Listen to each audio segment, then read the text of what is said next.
Hello, and welcome to the 26th Annual Get Lit Festival. I'm Kate Peterson, Director of Get Lit Programs, a nonprofit organization housed within Eastern Washington University. Our program is responsible for Get Lit, Washington State's longest-running annual literary festival, which hosts readings, writing workshops, craft classes, panel discussions, and more, featuring many talented writers from our region and beyond. The festival takes place this Thursday through Sunday, April 11th through the 14th, in many venues across downtown Spokane and Cheney. And of course, we're very happy to be back with you in this virtual space as well. You can find a full schedule of in-person and virtual events, along with information about all of our festival authors, by visiting our website, getlitfestival.org. Now I'd like to introduce Get Lit's Assistant Coordinator, Liz Graves, who will tell us about today's event. Hi, everyone. Thank you for joining us for this virtual reading in celebration of this year's prize-winning titles from Willow Springs Books.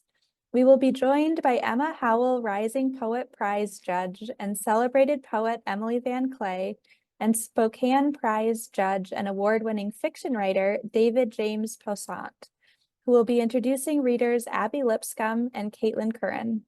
Abby is the winner of the Spokane Prize for Short Fiction in 2023, and Caitlin won the Emma Howell Rising Poet Prize in 2022. And now we're going to transition over to our friends at Willow Springs Books, who will be hosting today's event. You won't see Liz and I again, so thank you again for joining us at the Get Lit Festival, and we hope that you enjoy today's event from Willow Springs Books.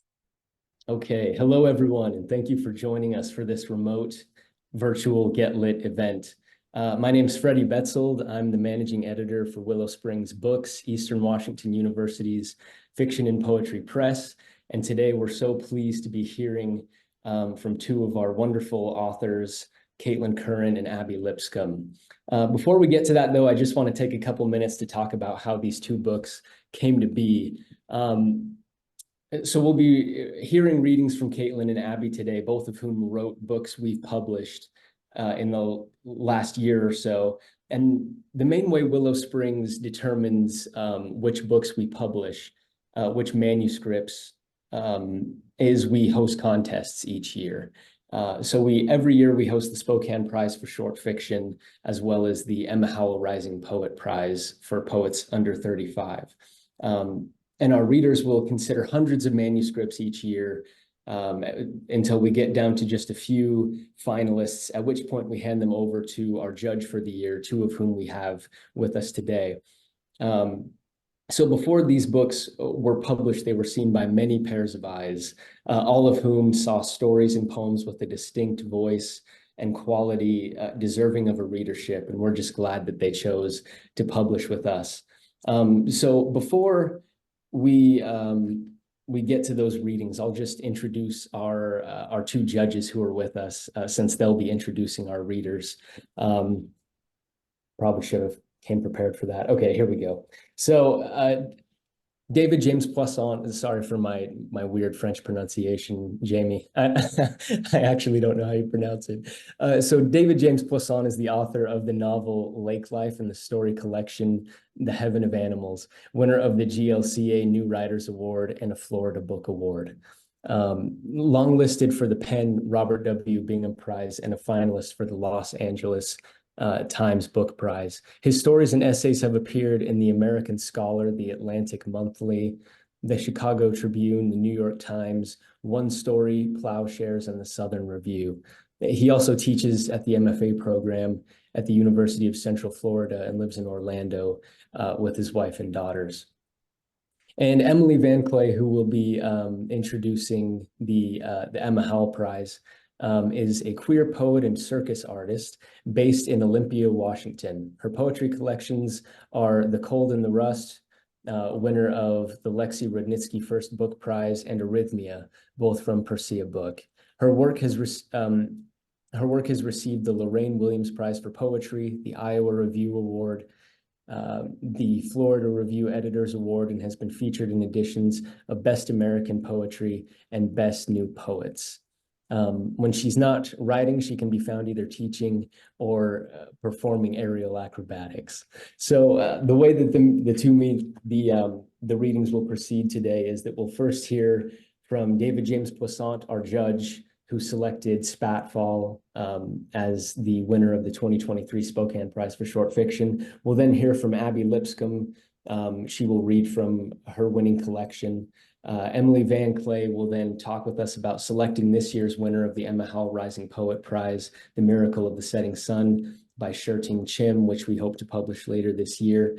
And following Emily, we'll hear a reading from Caitlin Curran from her collection With Midnight Down Your Throat.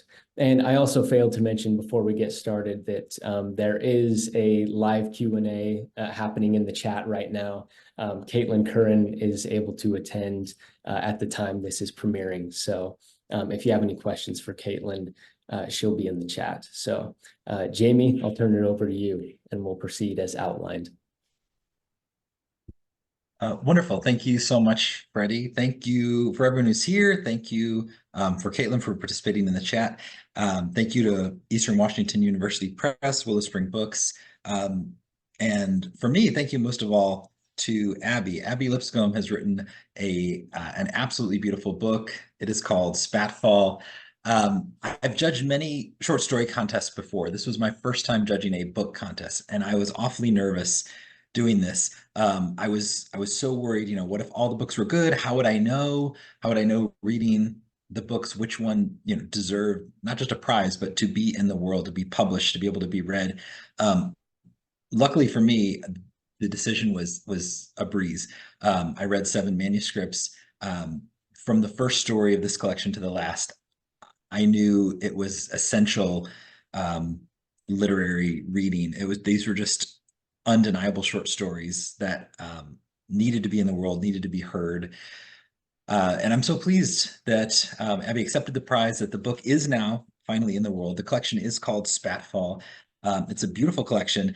I will read my foreword from the collection, and then I will introduce Abby officially, and she will read to you.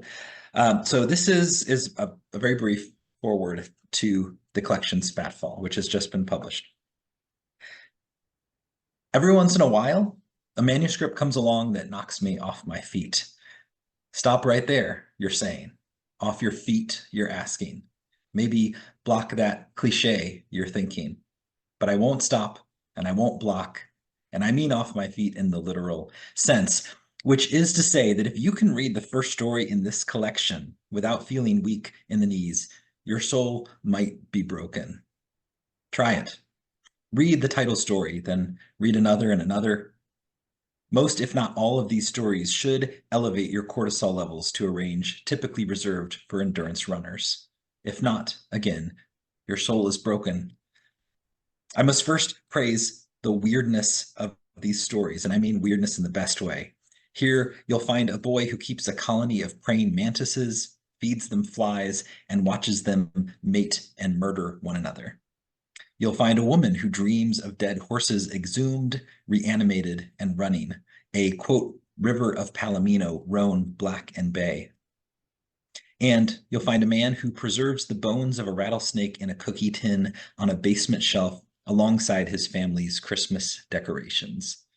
These are not characters you've seen in short fiction 100 times before. I'll wager that you've never met these haunted souls on the page, and these souls deserve meeting. Second, I want to emphasize that what you'll discover in Abby's stories isn't just powerful storytelling. She's a writer who cares about language, diction, and voice. This book breathes sentences of glass-cutting sharpness, as in this passage from Nests, in which a couple seeks to outsmart a bear that keeps upsetting their trash receptacle. Here is that scene. You bungee the can to the deck, but that won't stop a bear. A bear can open anything you can open with a crowbar. Look it up. A bear can run as fast as 40 miles an hour. A bear can kill a moose with a single blow to the neck and carry the carcass up a mountain in its teeth. Bears are powerful. Worse, they are relentless. This is because they have no memory of defeat. Finally, what makes these stories memorable, beyond the storytelling and the sentences, is their emphasis on place. I teach and edit writing for a living, and I can report from the trenches that place is among the most neglected of all the story elements. But I'm a firm believer that specificity begets universality. And with Spatfall, you'll find no vague settings. In these pages, settings are rendered with precision and an unmistakable eye for detail. Glorious writing and cause for celebration. In these pages, such glories abound. These are stories that demand reading from a writer I newly admire, and I hope soon to call a friend. For now, though, I share with you one of the finest debuts I've ever come across, a book that glows in the dark, a book that will not be ignored. I hope you will read it and see this for yourself. The author, again, is Abby Lipscomb, and let me tell you just a little bit about her background. Her fiction has been published in Boomtown Explosive Writing from 10 years of the Queen's University of Charlotte MFA program, as well as in the Greensboro Review, Story South, Quiddity, and the Southern Indiana Review. Her work has won the Rash Award for Fiction and special mention in the Pushcart Prize Anthology. She received her MFA from Queen's University of Charlotte after retiring from a career in marriage and family therapy. She lives in Southwest Virginia. And without further ado, I now give you Abby Lipscomb. Thank you, Jamie. And thank you, Freddie. And thank you, Jonathan. You guys, you humble me. I'm going to read from the title story of the collection. The story is also called Spatfall. By the time Henry is born, the mill has burned to the ground 4 times and the farmers have fled. The schooners are gone from the cove, and Henry's grandfather, the captain who once sailed around the Horn on the U.S. Alexander, sells shellfish by the side of the road. By the time Henry is 9 years old, his asthma has replaced all talk of a 3rd child, and his grandfather has died. The pond, now ringed with summer homes, has become the subject of a dime store postcard. The attacks begin at night and last till morning. Henry wakes to the train whistle of his own wheezing. Mama, he croaks, and she is there in her blue flannel gown, setting up the vaporizer, opening the vapor rub. He imagines the tide rising in his chest. He is drowning in his own bedroom. It's okay, she says, laying a cool hand on his brow. Take tiny breaths like you don't care. Breathing is suggestive, she's told him. Panic, a failure of the imagination. Tinier still, she says, and reaches for the World Book, Volume 1.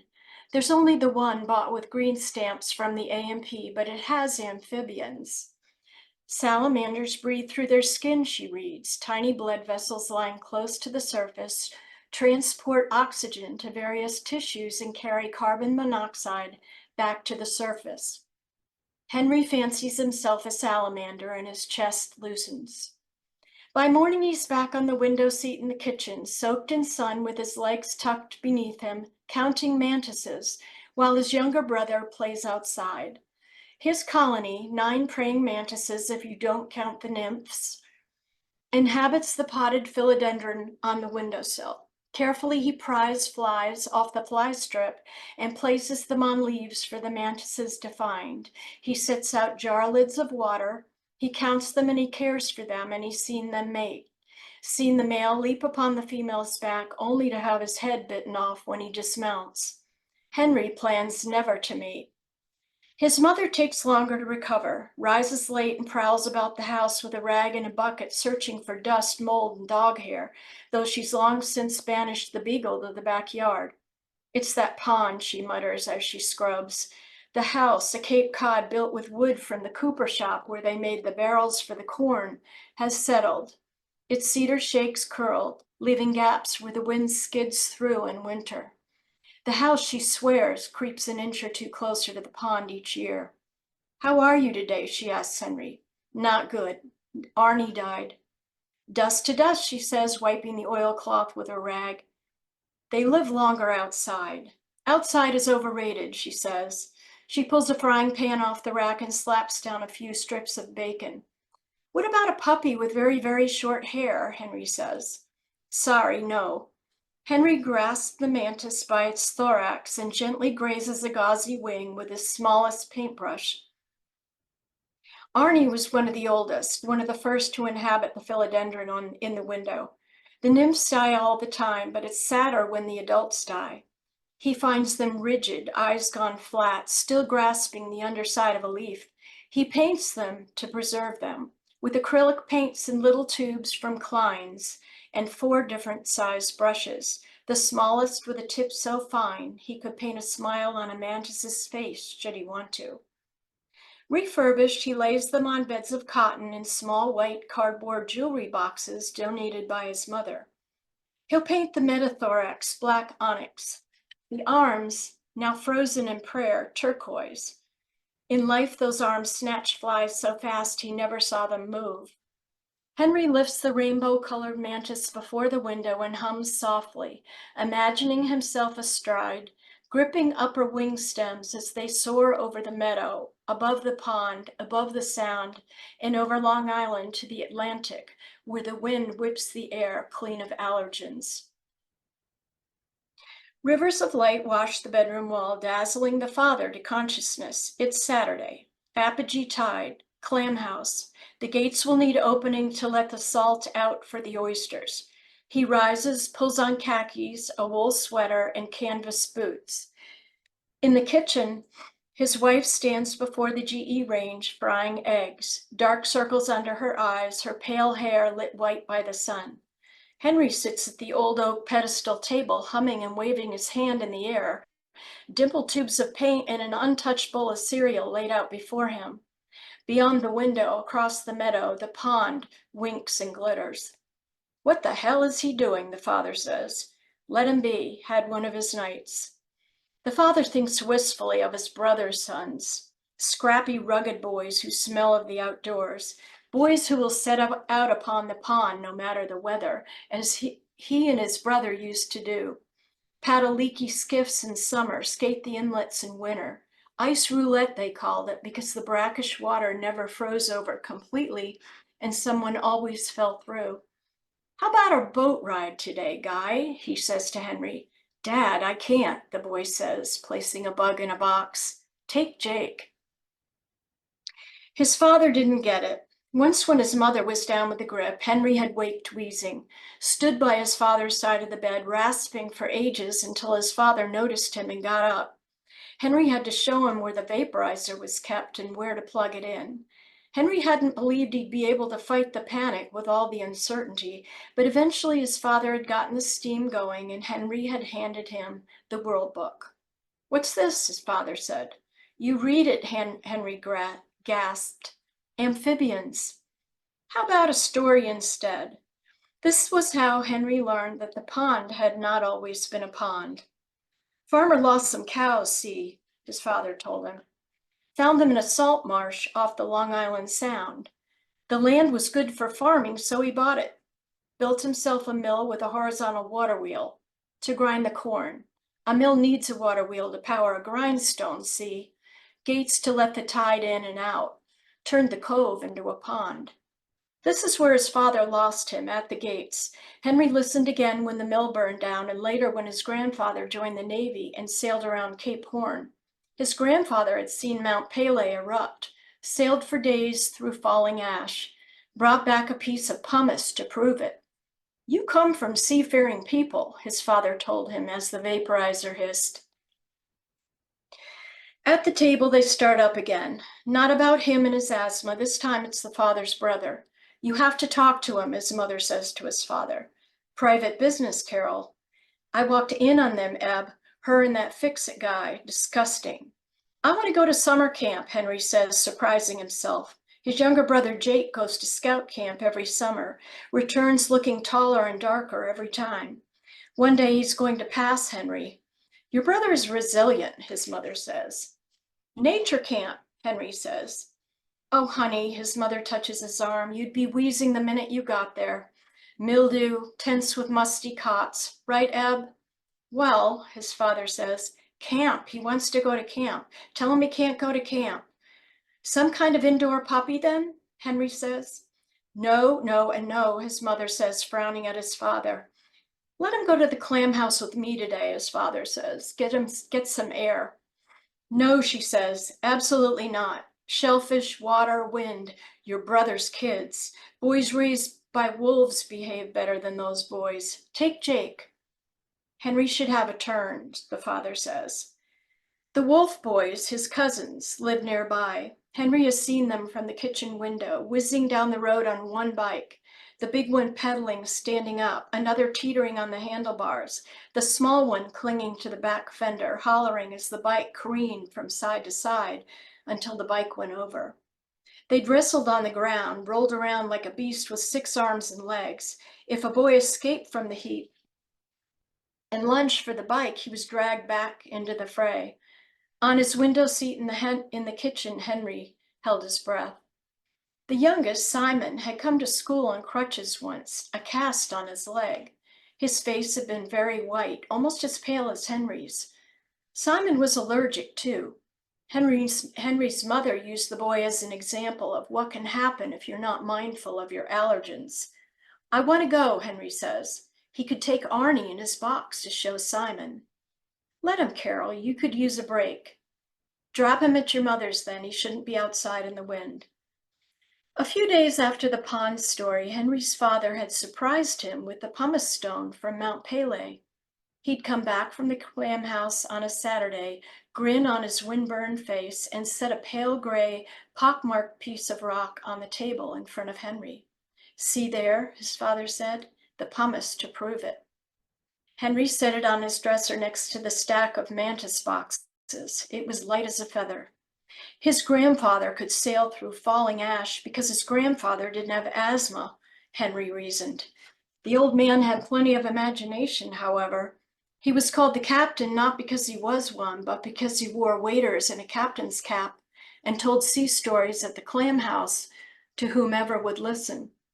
Like how he'd left home at 15 to run onions down the coast on the Henry Remsen, a ship so old they had to pack the hull with sacks of sawdust to keep it from sinking. It's true, his father said. You can still see the prow in the cove at low tide. Where did they put the onions if the hull was full of sawdust, Henry wondered. In the car, the father pulls a pack of Camels from the glove compartment and lights up before he remembers which boy is with him. Good ventilation in a car, he says, cranking open the window. Your mother needn't know. The air is chill and sweet with honeysuckle. You like bugs, do you, son? He says, exhaling a sweet stream of smoke out the window.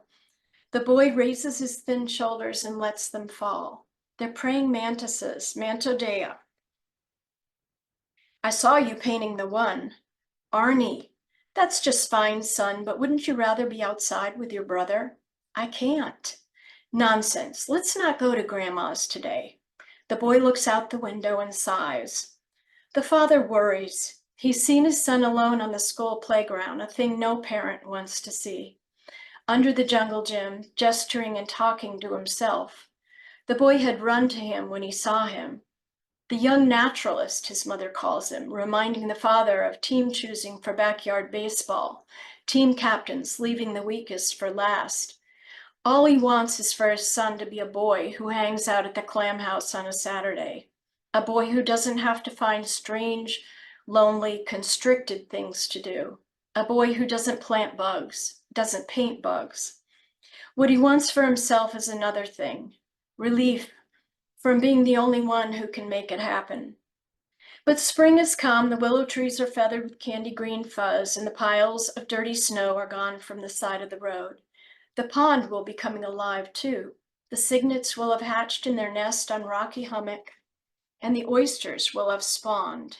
Larvae will be making their way to the bottom of the pond and latching onto solid substrate in spite of fluctuating salinity, tidal currents, and planktonic predators.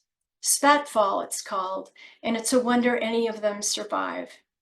You do what you can, his father used to say. You mind the gates and flush the pond. Then you wait and see.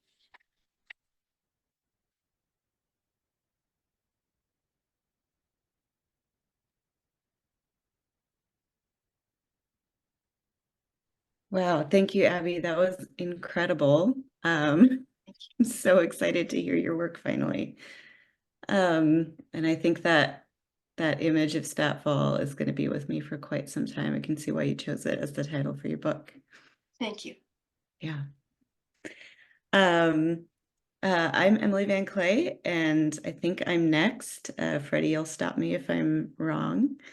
It was my pleasure to judge this year's Emma Howell Rising Poet Prize, both as a small way to honor a vibrant and talented poet I never got the chance to meet, who the prize is named for. And also because it introduced me to some really compelling work being done by young poets today. There were several manuscripts that I would have been thrilled to recommend for publication. And having spent years trying to find a home for my own first book, I know how hard it is to be close. And so that made the decision really difficult. But Cher Ting's The Miracle of the Setting Sun really rose above the rest for me. And I was really confident and thrilled to select it for the prize for that reason. It's a book of range and restraint and inventiveness and clarity. It treats the impacts of the occupation on place and family, in this case, the Japanese occupation of Singapore during World War II. I believe it sounds like Cher's book will be coming out later this year, so everybody's going to have to wait until then to hear her read from it. But I just wanted to say a little bit about what made this book really special for me, so that you all can be watching out for it and kind of keep the publication date in mind as it comes closer. So this is from the blurb I wrote for the book. Cher Ting's The Miracle of the Setting Sun conjures a portrait of ancestral survival as unsentimental as it is searingly empathetic. These remarkable poems use form to build and destroy tiny bureaucracies, erecting rooms to contain the unspeakable while simultaneously flattening the notion that the unspeakable can or should be contained. The speakers of these poems gaze into a sky that feels like an eternity no one could have, standing witness for themselves with a power as formidable and innate as gravity. So I just want to say a big congratulations to Cher Ting for this well-deserved honor, and lucky us that this book will be coming out into the world soon. Next, it's also my pleasure to introduce the inaugural winner of the Emma Howell Rising Poet Prize, Caitlin Curran, who will be reading for us today. Caitlin's collection, With Midnight Down Your Throat, was selected by Judge Jeffrey Davis and published in 2022 by Willow Springs Books. And just a little bit about Caitlin's work. As Alexandra Teague puts it, no one but Curran could use the ancient Persian ghazal to talk about being pretty white trash so naturally, or grieve a boyfriend killed in a gruesome wreck with such tenderness, such directness, such lyricism that we almost feel the blood under our own fingernails. Curran's collection demonstrates a mastery of form and technical range while examining the specific tragedies of one American family, a family whose losses and survival strategies may not be so far removed from our own.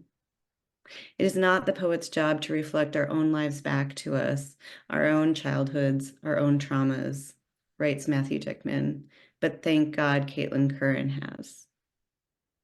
Curran holds an MFA from the University of Idaho. Her recent work can be found in the American Journal of Poetry, Grist, Pink, and Willow Springs, among many others. She lives in Portland, Oregon. Please give a warm virtual welcome to Caitlin Curran. Hi, thank you so much for that intro. Thank you to the Willow Springs folks for having me back for this reading. I love y'all. Here's With Midnight Down Your Throat, and yeah, I'll get started.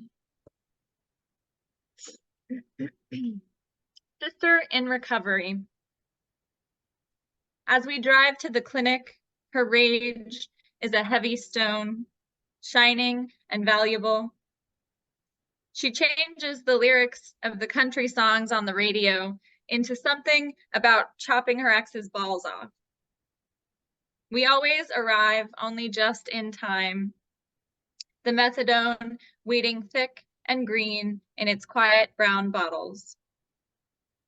This drab building looks almost warm, a chapel of coming and going devotions to this tedious God.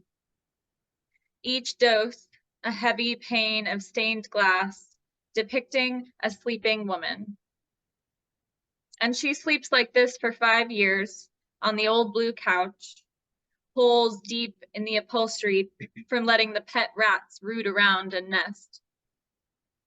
When Mom gets home, my sister wakes, slams doors, screams. I told you and you did nothing. I was a child. Because nothing ever happened to my body there at the babysitter's house, the one with 3 sons. Because my sister lay down instead. Now we drive to the clinic, smoke weed, watch TV. With her help, I haven't been to the 7th grade in a month. I have my first bout of acne, my face unfamiliar and ballooned. So I stay home and we delete the messages from the school coming through on the answering machine. She makes me veggie scrambles, steams a washcloth with tea tree oil. With both hands, she holds it to my cheeks and closes her eyes.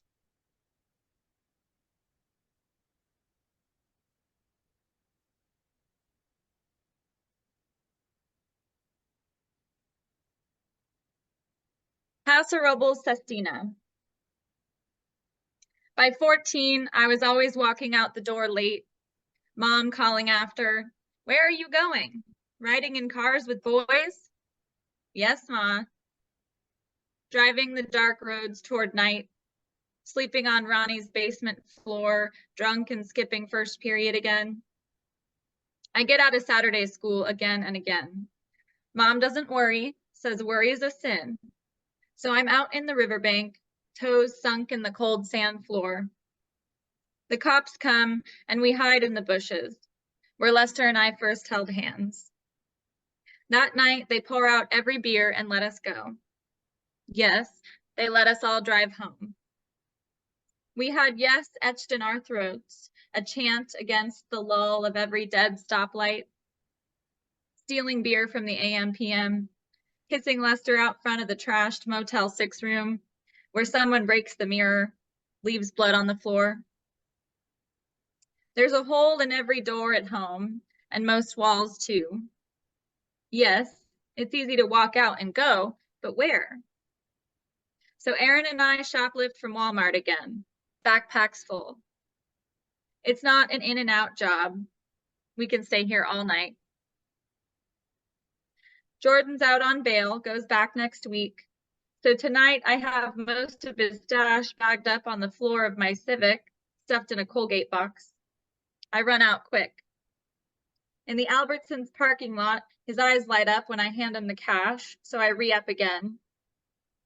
He's got money now for his books in county, where he'll be for a few years. Same parking lot where a stranger buys us a handle of vodka. That night, Lester dies over and over again in that truck he's in. Always, it floors and flips 4 times. I don't close my eyes. Every time I run and find him thrown out, lying between the tire and the quiet root floor below the oak. And I do understand this wasn't a way to live, yes, when all sound drains out. All I wanted. I wanted Skittles when he died and Marlboros. So whenever someone asked, "Can I bring you anything?" that's what I said. Sour Skittles, their grainy choke to make your eyes well up. I'd suck them bald and sweet, then swallow. Marlboro 27s. My touch stayed sour. my raw tongue a thin machine of thank yous. That night of the wreck, I couldn't find a lighter. Kept pleading with the cops. Matches? Anything? There's got to be a fire somewhere I can lift my mouth to. After, I wouldn't eat for months without choking, spitting out my food like I never was programmed to swallow. Now these years pile up and I eat them with salt. Like a freckle or a splinter, each mundane hour becomes a part of me without my permission. As he was, with the tire on his back, part truck.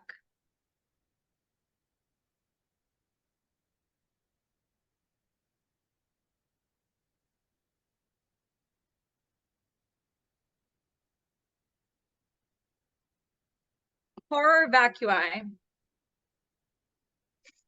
With centuries of cardinals hammering the sky, a kiln of startled feathers make a carnal and clay fire mess.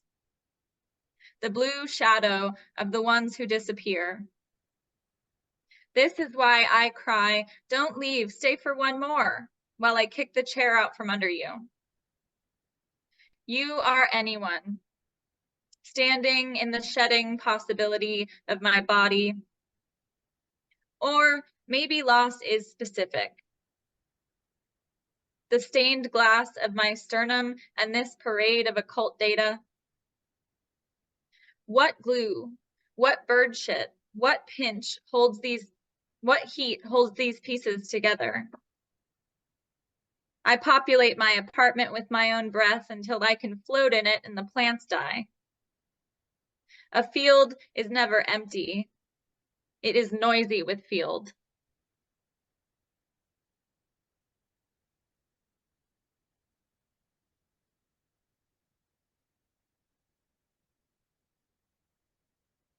I am looking. Okay, there we go. This is the title poem.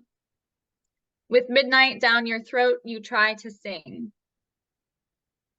To the shaking dog in your closet. To the missing headstone. To the blank page of winter. To your father stepping into the grave. To the back row at church. To the bay horse with his ears back. To the morning when it comes. To your sister methadone sleeping in the afternoon, pants unbuttoned. To your mother rolling cigarettes in the quiet trailer park. To the relentless stampede of joy. To your sister graduating college. To your brother blasting insane clown posse in the parking lot of your elementary school. To the Mentos in the Sam's Choice Cola. To explosions and the recoil. To the smoke and what's left. Toward the note you won't reach. To the greening night. To the seam of your father's throat. To the laugh you allow yourself.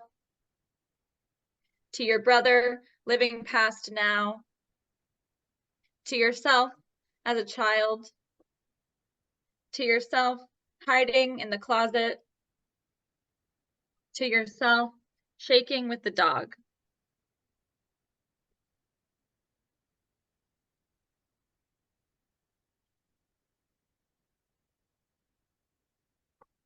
And I will finish off with Pretty White Trash Guzzle. When friends first start to come over in elementary school, they look around, say, huh, I thought you were rich. But no, we're pretty white trash. I don't know it then. I just know that their house smells great, has a pool, and that teachers look at me like they're worried, like I'm pretty white trash. Eventually, friends aren't allowed over anyway. Brother wears a wallet chain and 2 big leather jackets. Sister smokes pills off tinfoil in the kitchen. Pretty white trash, we hungry kids, and we grow to know it. Hanging too late in the park, eating the cool nights, searching for half-smoked butts. Hey, Mr. 40s, you know, pretty white trash stuff. Dad gets his throat slit open by his own sister. His blood spools out, Papa vodka and meth. Pretty standard, I think. I'm pretty white trash for laughing about it. He survives, holds his stitches together, stays cool. He winks when he says, shaving accident.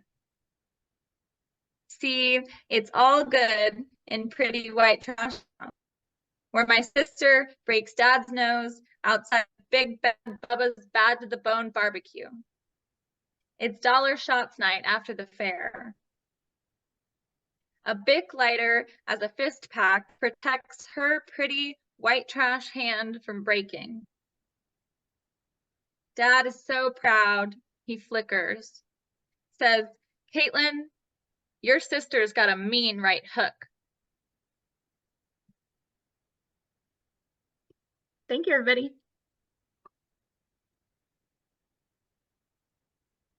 All right. Thank you so much, Caitlin and Abby, for sharing your beautiful work with us. And also thank you to Emily and Jamie for judging and taking part in this event. I just want to remind everyone there's a link in the description to our website where Spatfall and With Midnight Down Your Throat, the books we've just heard from, can be purchased.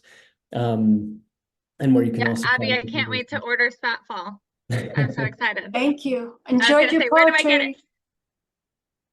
Yeah, your reading was beautiful. Thank you. And then where you can also find information about submitting to our contests. Finally, thank you all again for attending this event virtually. And we hope you've all enjoyed the festival.